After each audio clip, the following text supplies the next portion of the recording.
The Sales Proformance Show, your source of inspiration in the world of sales and business development. Here we blend cutting-edge sales strategies with personal development. You'll hear from the experts to help unlock your true potential. And now, here's your host, David Sliman. Ladies and gentlemen, welcome back to the show. It's my pleasure today to introduce our esteemed guest. And I'm going to tell you why in a minute. But he's the founder and driving force behind Titan Media Worx. And it's a forward-thinking podcast production company. And it's actually the reason why we are here today. His journey is pretty unique and pretty inspiring. He was in radio and then he moved into the insurance business. Well, I'm going to let him tell you about that. But his leap of faith of moving into his own business, and not only that, but spanning into the podcast industry has been phenomenal. I've worked with this guy firsthand. He's a true pro and he's innovative. And I got to tell you this, he's shaping this industry and he's shaping companies as a whole who are putting their podcasts out there.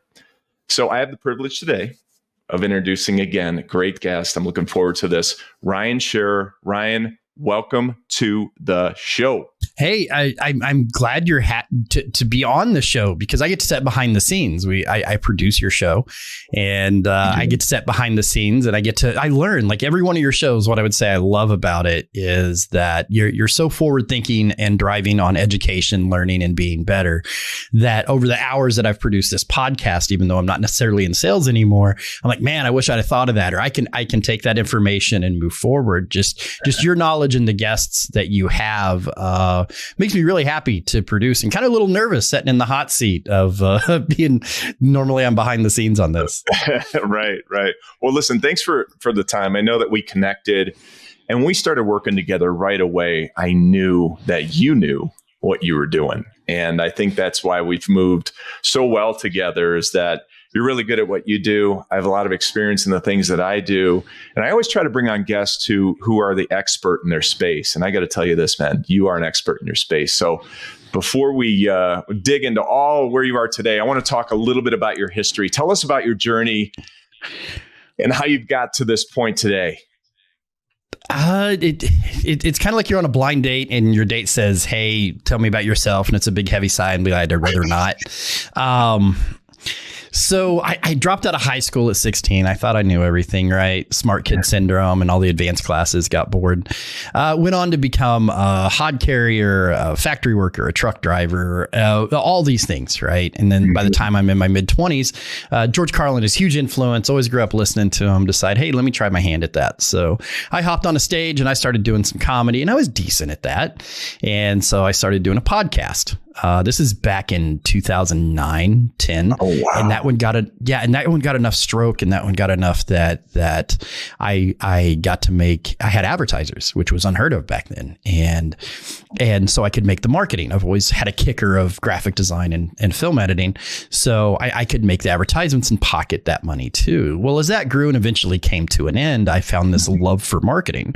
So the next decade of my life, or 8 years, was all focused on marketing. Whatever job I took, whatever job I did, I always rose up and did marketing for that company, whether it be a small business, large business, whatever. Honing my craft. YouTube helped a lot. I know there's a lot of people out there that went to 4-year colleges, 6-year colleges. I'm a product of YouTube. There's a lot of people out there. Yeah, YouTube University. And it's so funny, just as a little side note, on LinkedIn, you know how bad LinkedIn is for the spam. So I have YouTube University on my LinkedIn. And every now and then I'll get a spam email that goes, we went together at YouTube University. I'm like, we did not.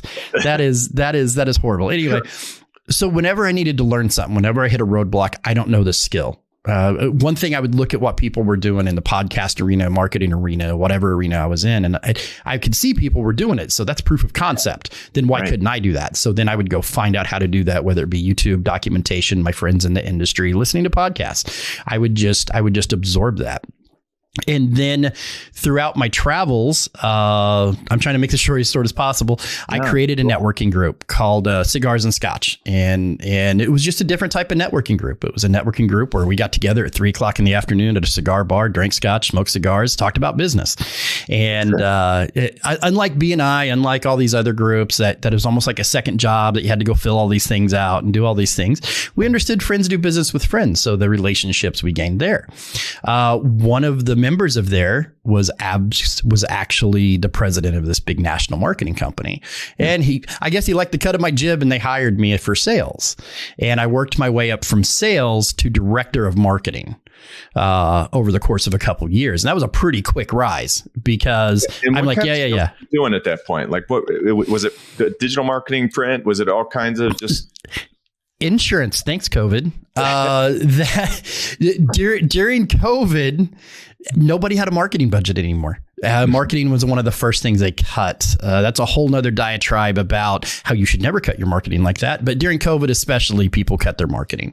So I had a friend that was in insurance. And so I went to selling insurance, group plans, stuff like that. And I was reasonably successful at it, but I hated every minute of it. It's sales, you're doing something you don't love. But can't last. Can't last. No, you're the product.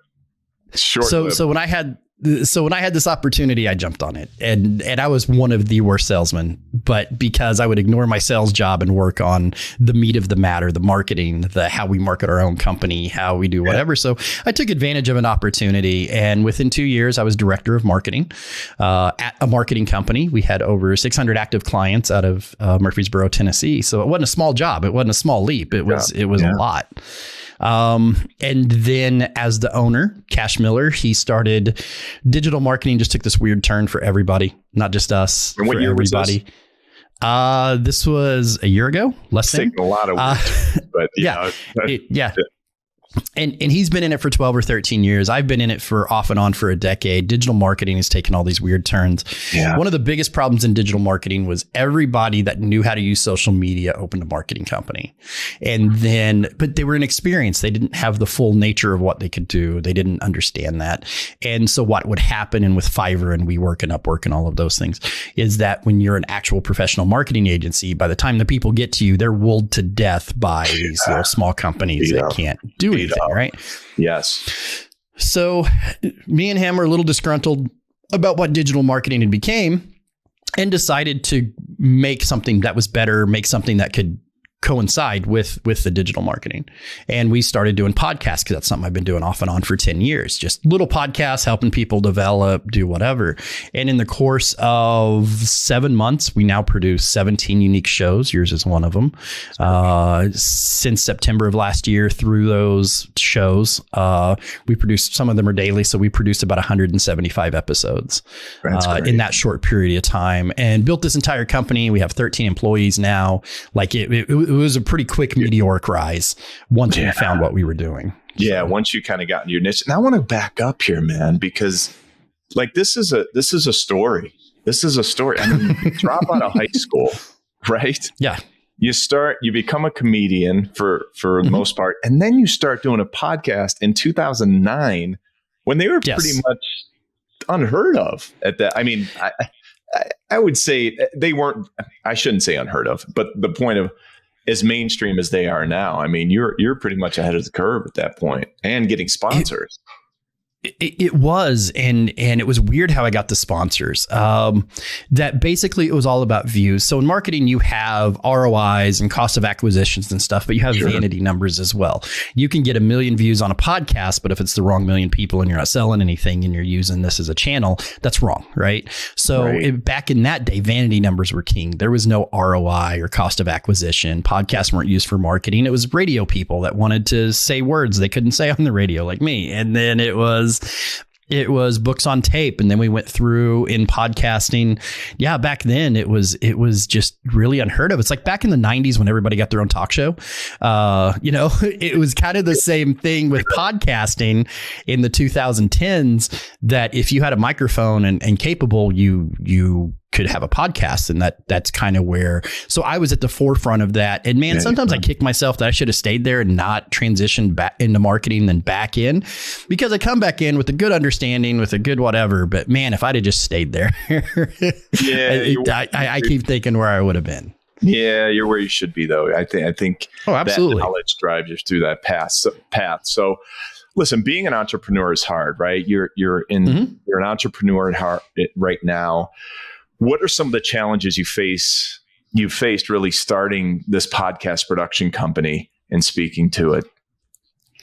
The biggest one is a value in podcast. I think podcast it's been around for about 20 years now. And I think for what it's become, they either associate it with a book on tape, a long form, a 2-hour podcast, Joe Rogan, whatever. Yeah. But just like, right. And you've got to understand that we're producing more video style podcasts. We're copying an old word and producing it. Right now in marketing, video is king. That is the number one thing with TikTok, Instagram Reels, stuff like that. And getting somebody to come listen to us babble for 30 minutes, an hour or whatever is hard to do, but we can take those little pieces of video content of those little sound bites, those little whatever, and put them out there, drive people to it. Then we can have professionals do that. And then we see them start growing this audience. They get their message out. They're back in direct, more of a direct sales, more of a culture type thing, more of a, you're able to talk to the people you want to talk with. You can collaborate with people. You can go on each other's podcasts, gain a new audience, gain all of these things. Have you thought, I mean, because obviously you're very heavy in the production side, and sorry, I want to stay on this before, because what happens is I forget. And then I'm like, why didn't I ask that question? I listen back to it and I'm like, why the hell didn't I ask that question? And sometimes I just got to jump on it. But have you thought about starting a marketing company to market podcasts as well? Because obviously you're very heavy in the production, or is that just a whole different animal? It is a whole different animal, because it depends on, and it's a perfect question really, because it depends on what are you using the podcast for. Joe Rogan uses him because Spotify pays him shit tons of money to go in there and be Joe Rogan. Right. But what do I use my podcast for? What do I, but that's kind of the crux of it is I think it would be successful in the fact of, you can use it as a sales funnel. Networking is one of the biggest things that I have found in podcasting. We get bookers and all these people I've never met before come on my show and we discuss relationships. So that's a value of it. But then you can start it as a sales funnel. You can pitch your wares on this if you want to. You can build an audience. The thing that's hard to market for a podcast is, what is your use of that podcast? When you think of marketing a podcast, you're thinking, I want 500,000 followers. I want 500,000, whatever. But that's not necessarily, if you're talking about business, good luck. There's like one or two of you guys out there that get that. But no, just marketing it for the core of what it is hard to do. What are we doing? Are we buying vanity numbers? Like I said, are we getting you 500,000 views without any ROI? Is it an ego thing? Are you hosting this podcast because you like the sound of your own voice? That's a marketing tactic. Are you hosting this because you want to get people in business with you? That's another use of this podcast. We see franchises do internal. We do a lot of, like, franchises are doing internal podcasts just for the franchisees and stuff like that. So when it comes down to your basic question of marketing, it's what is it? What is it as an animal? There's no linear path to market a podcast.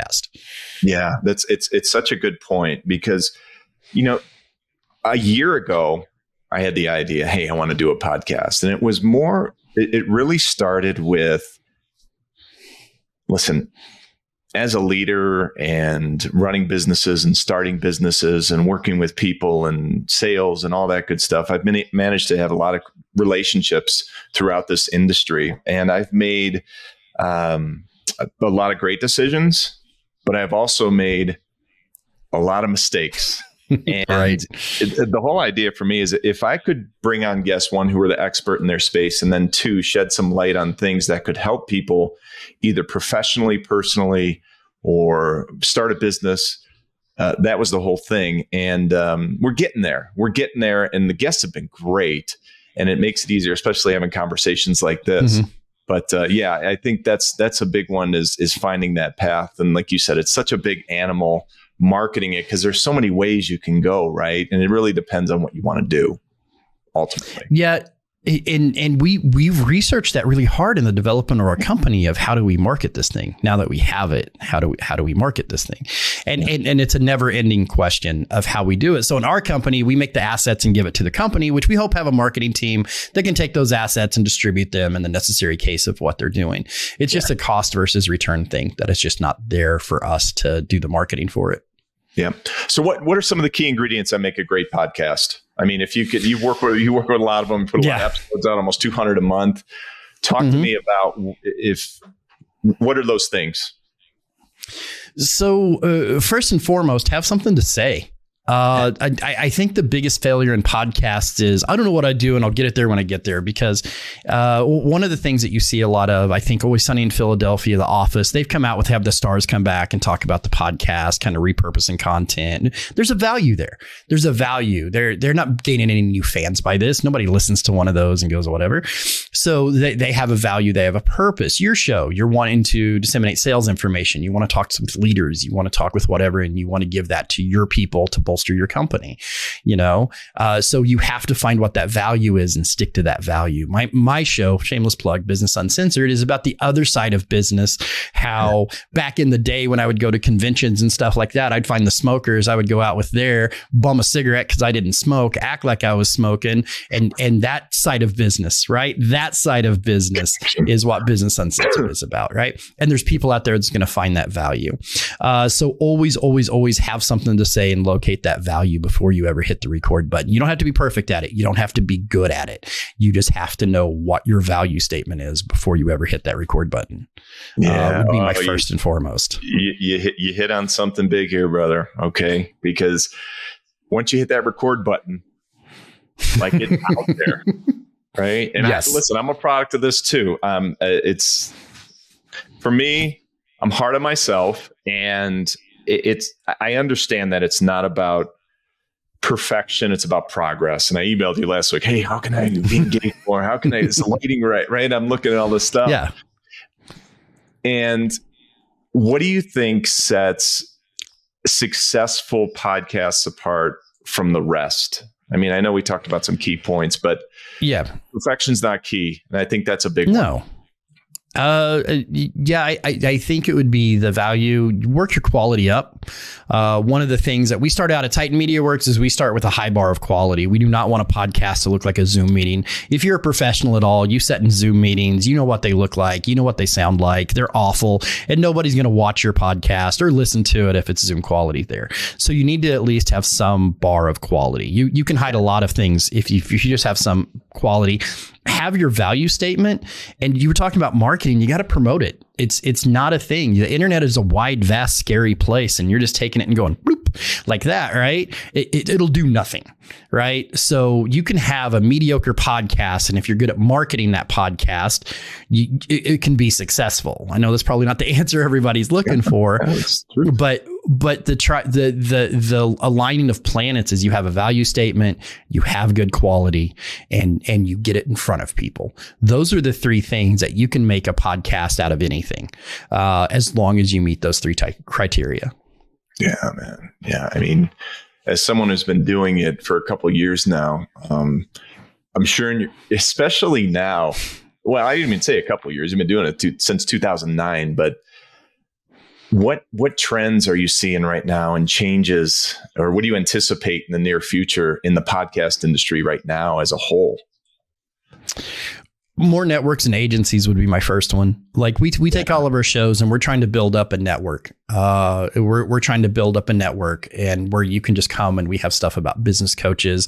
We have sales shows like yours. We have stuff for franchises. We have stuff for real estate. We have stuff for whatever. So linking those together, because together they're stronger than one single podcast, right? Mm-hmm. The trend of network agencies, I just got back from Orlando, and that was a big trend, is that you're still going to have your one-off podcaster people, but a lot of people out there are teaming up, incorporating, doing multiple shows to build these podcasted networks up to where you have the value of, we take your podcast and we drop you in that network, and now you have an automatic built-in audience because you're following the network. That's one of the biggest trends that I see. Oh, I don't know why the thumb come up there. Thank you, Apple. I will be in meetings. Yeah. I don't even know how to turn that off. I'll be in meetings, and then all of a sudden these balloons start flying. Yeah, like this. I think it's this right here. Yeah. No, that's fireworks. Anyway. Well, I'll segue into why this is all happening in a minute. But the trend in podcasting, one is the better tools that we get out there, the quality is trending up too. I think a lot of the people that are doing just basic Zoom meetings and slapping a name on there, I think they're kind of I think they're bottoming out at this point, that we have to do that. Podcasts are also becoming way more visual. We do audio versions versus video versions of it. And one podcast has more audio listens than video. Everything else that we see, it's more of that video content. They're throwing it up on their work at computer. They're throwing it up on whatever. They want to see who they're talking to. Yeah. They want to see who they're doing. I think a lot of business people watch C-SPAN, watch news, watch whatever, this talking head thing we got going on. That's pretty familiar to them. When this is all edited out, we'll have all nameplates and funny and things flying around, kind of like a news businessy show. I think you're going to see more and more of an intense on editing in podcasts as well. But it kind of goes back to my value statement, man. You don't have to go that far on quality as long as you have a good value statement. And I think that I think that's a big trend too. I think that podcasts fractionalized big time through the last 10 years or so. And I think we're kind of coming back to, it used to be all thank you, murder podcasts. You saved us, but your time is over.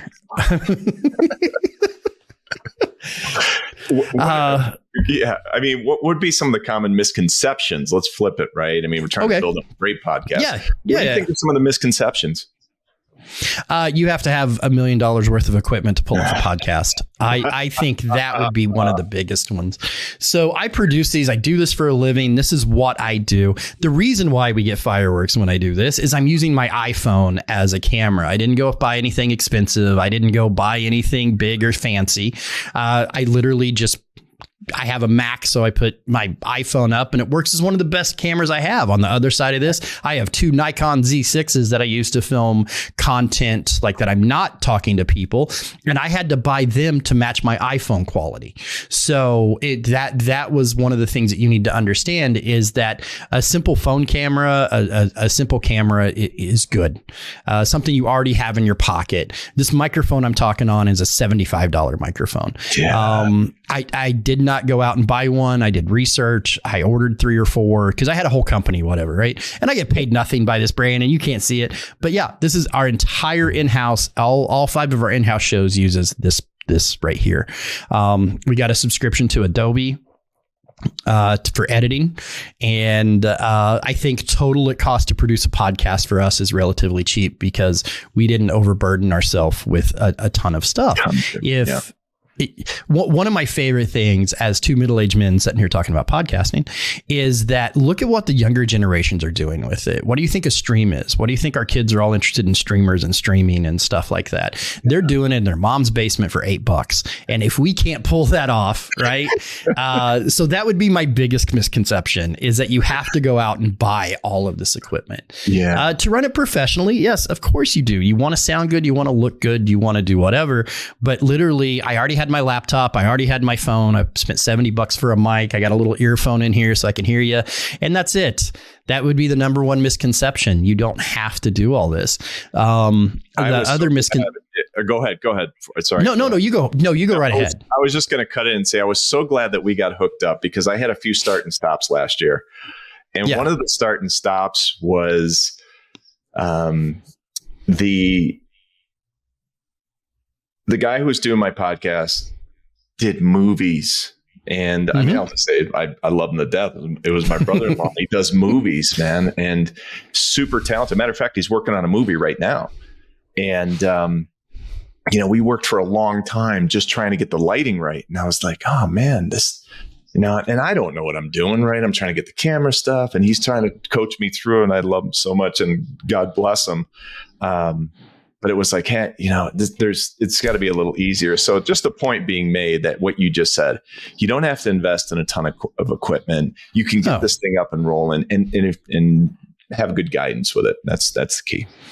That would be it. One of the things is I'm weird. I'm a middle-aged man that loves TikTok. So if you look at what's getting millions and millions of views and what's that is people are propping their phone up on a counter with very little editing. They're doing whatever. God bless them for lowering the standard of editing for things. But we just adopt that. Look at it in a realistic manner. You just adopt it. That I had like 74,000 followers on TikTok at one time. I don't anymore. I took that down or whatever. But out of my biggest views was I literally put up a green screened a bunch of stuff, went through all this presentation, blah, blah, blah, spent days making this video, and it got 800 views. This other video come up, and it was this guy. And he was like, it was a stitch. If you're not familiar, for your audience, if you're not familiar what a stitch is, you can take a little piece of the first video and then you can kind of comment on it and make your own video with their setup. And he's like, what's one movie mistake that you can't ignore every time you watch the movie? And my stitch comes in and I'm walking in my garage, phone pointed pretty much boomer up my nose. And I said, when I said I do at my first wedding video, end. Right? This video was maybe 30 seconds long, and it got double thumbs up right there. Double thumbs up again. Video was maybe 30 seconds long and got 4.5 million views. So it's not, I made somebody laugh and they shared it and they did it and they shared and they did whatever. Yeah. And that made me really, that was the day that I'm like, I'm not going to spend 3 days making a video anymore. That's not a thing that I need to be doing. That's not a thing anybody needs to be doing. Now, if I'm working for Netflix and I'm trying to get a series, because I do independent movies too, just like your brother-in-law or stuff. So that is where I like apply all my time and my creativity and stuff like that. But the thing I do not do is within podcast, video content, video editing, I don't burden the process with being perfect. Yeah. I think it goes back to what we said earlier. Listen, it's about progress. It's not perfection. We're not perfect beings anyway. And the most of the time, it's those imperfections that make it so unique. Like you just said, I mean, you're working on a production for 5 days, trying to get something out there. And it's like 800 views. And all of a sudden you just make some BS or not BS, but a comment that just reflective, and all of a sudden, boom. Boom. That's it. And one thing we were talking about in the pre-interview that you just kind of touched on about is progress, not perfection, because you wanted me to touch on this because you send me emails. You're like, hey, how can I be better? Absolutely. If you're a podcast host, if you watch your podcast backwards, you should become an incredibly bad host.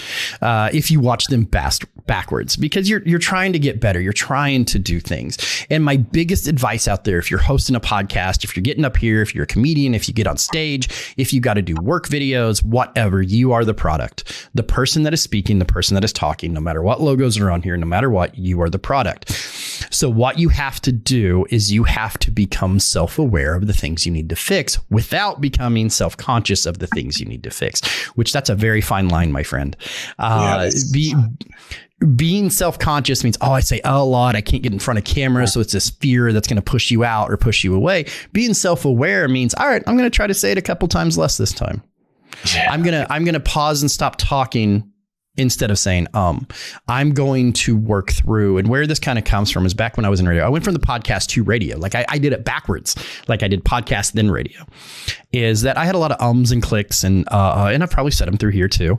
And I asked, got us all a voice coach to come in to help us all, because we're all amateurs on the radio. This is out in the middle of nowhere, Ozarks. So they get us a voice coach, and I asked him, how do I stop saying all the time? And he goes, you just stop doing it. He goes, there's no trick. There's no rubber band. You just stop.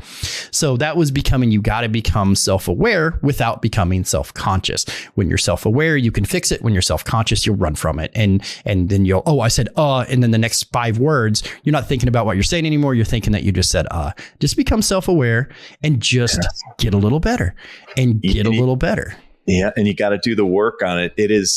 I brought it up on your podcast. I brought it up on one last week. One of the things I did back in I think it was 99, was the cassette tape when I was in sales and I first started, was listening to myself. I had a mentor who said, listen to yourself. And I recorded myself, and it changed everything for me. And it wasn't, and I preach this all the time, whether you're a sales professional, whether you're a business owner, just have self-awareness of, and any time that you can reflect back on something you've done, like a podcast or a presentation. I mean, now we have these phones, these things that can just record things very, very quickly, right? Yes. There's a lot of opportunity there. you will not make steps in your progress. You will make leaps in your progress when you do this. And don't beat yourself up. It's not about beating yourself up. It's just about being self-aware. You don't have to judge yourself about it. Just improve, right? Progress. But it's a hard thing to do. It's most people. It's really not physically a hard thing to do. It's just more of a mental hard thing to do. But I listen back. Oh, no, go ahead. I'm sorry. Go ahead. No, I said I listen back to every one of them. I mean, and make sure I take some notes and here I go again. And sometimes I do that, but it's okay because I'm thinking. That just might be a Dave Sliman thing that he does. Like, you don't have to get rid of your entire personality to do the thing. I do it too. You stutter step and you talk but these are supposed to be real conversations. So let's look at a tier list here. If I'm going on, let's say I'm going on PBS NewsHour to talk about podcasting, I'm probably not going to wear a 30-year-old sweater vest with my tattoos hanging out. No offense. Right.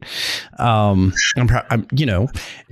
once again, if I'm going to be on somebody's Zoom meeting podcast, I'm probably going to have a backwards black hat on and a Metallica t-shirt because that's what I generally work in when I don't have to see people.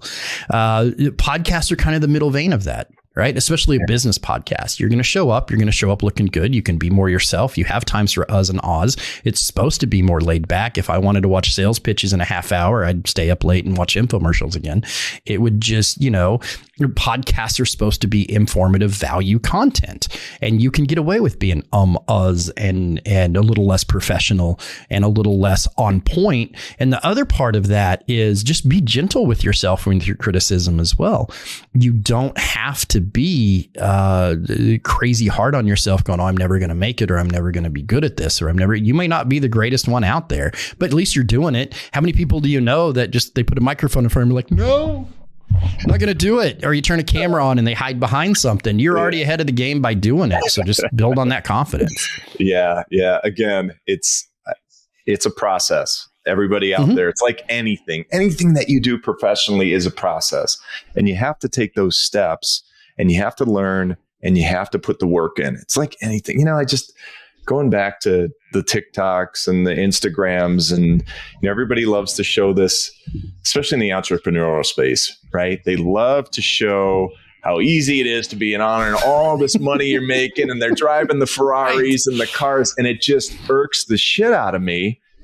Because it's the late nights at 1 o'clock in the morning when you're doing production, or you're working on your budget, or your whatever it might be, or it's the weekends when you're busting your butt trying to get something done for your company. And it's that stuff that should be celebrated, because people just don't know how tough it is to build an organization. And I'm not saying it's not to do it. I'm encouraging people to do it and get into business from themselves and try a new venture. Because for me, this was a new venture and something new, and I'm still working the process. I'm still working at it. But it's one of those things where you just have to understand it takes a lot of work to get there and build that momentum. Yeah, it definitely does. And it doesn't matter if you're working for a corporation, you're working for yourself, you're working for whatever. There's a Charles Bukowski quote, which is funny because my books over here, there are 2 George Carlin books, an Always Sunny book, and 2 Charles Bukowski books. There's not a business book on my wall, by the way. So Charles Bukowski has a quote: find what you love and let it kill you. I think that's what entrepreneurs do. And I think that's what makes them successful. I've done many, many podcasts and shows about work-life balance. That's kind of a myth, right? Big myth. My wife demands that I leave this at home at 6 o'clock at night. I'm not laying there watching some 90 Day Fiance shit thinking about work. I'm not on the weekends. Hey, honey, I got to run. I'm going to run and get us coffee. I don't stop by the office and check an email or two. I don't, whatever. Your dedication and your drive is what makes you good at things. It's not, you can be, as long as you're consistent in your efforts to be better, you're going to get better, whether it's podcasting, owning a business, owning whatever. I mean, I started out as a truck driver. Like, this whole process started as a truck driver, and I thought I'd do some stand-up so I didn't fail out of that, because I figured I was a relatively funny guy, and here I am. And it's because everything I've done in my life has been towards that goal of being better. Yeah. And until I have some massive stroke or I just get too old to care, I'm going to continue to be better. I'm going to be that 70-year-old guy playing on whatever the new version of TikTok is and doing whatever, because just because we have this little limited time on earth doesn't mean that the things around us stop advancing.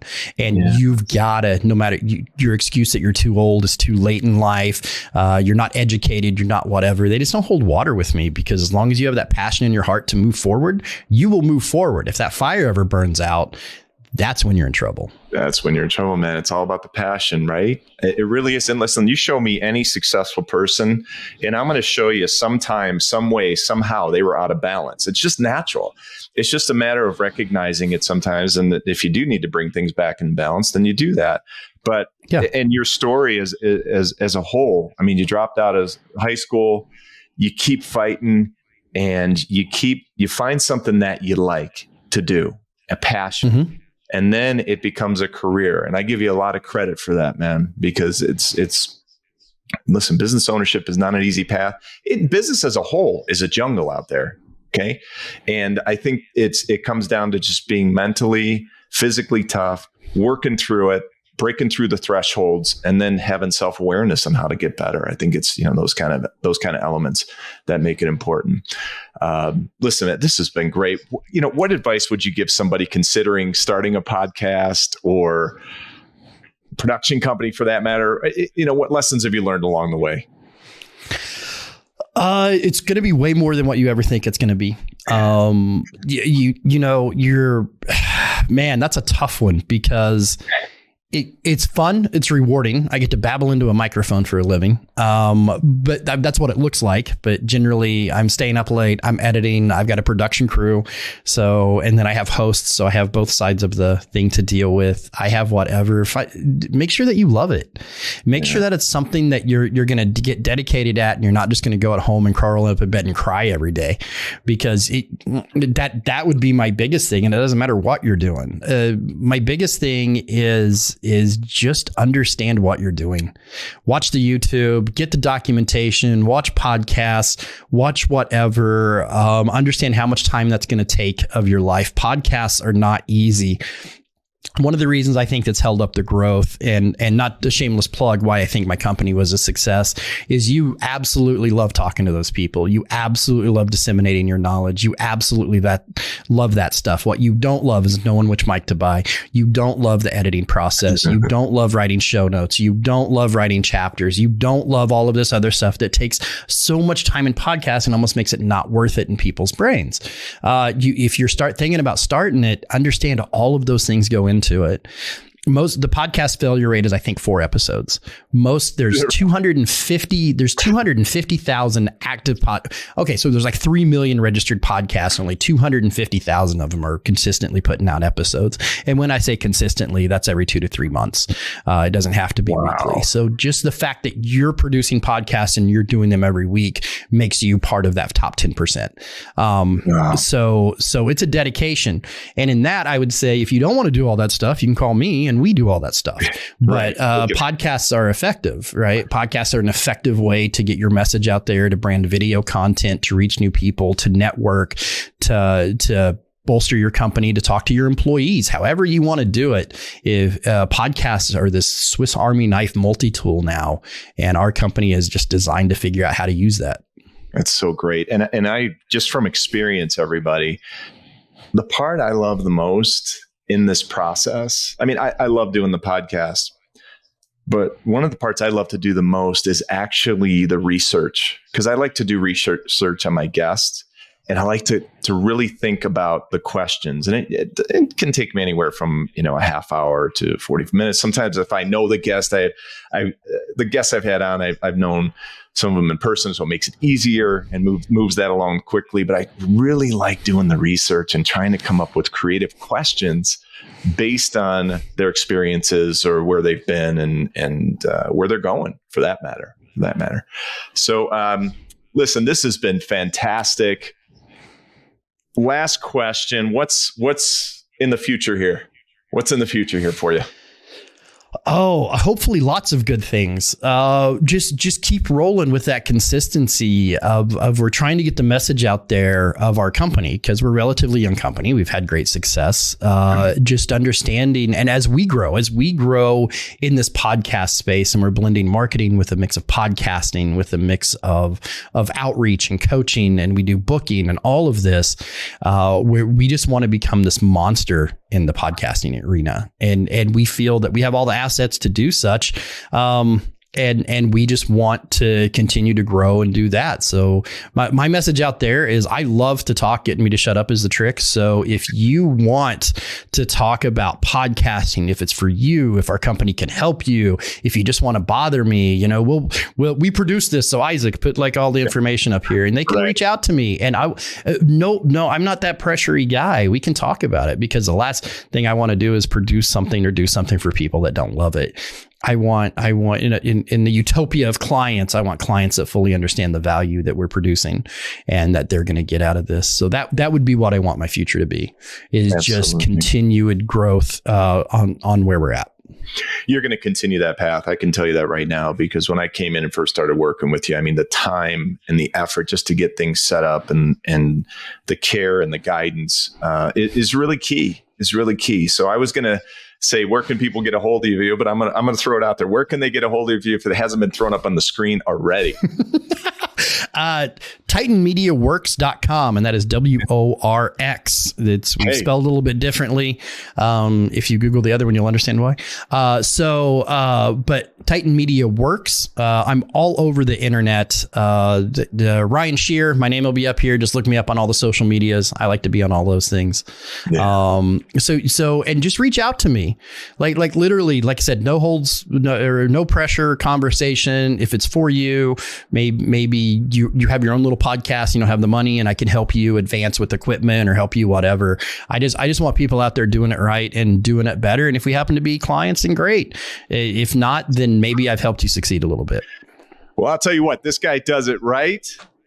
I promise you that. So if you ever thought about putting together a podcast or doing something, reach out to this guy. He's a true pro. His company's fantastic.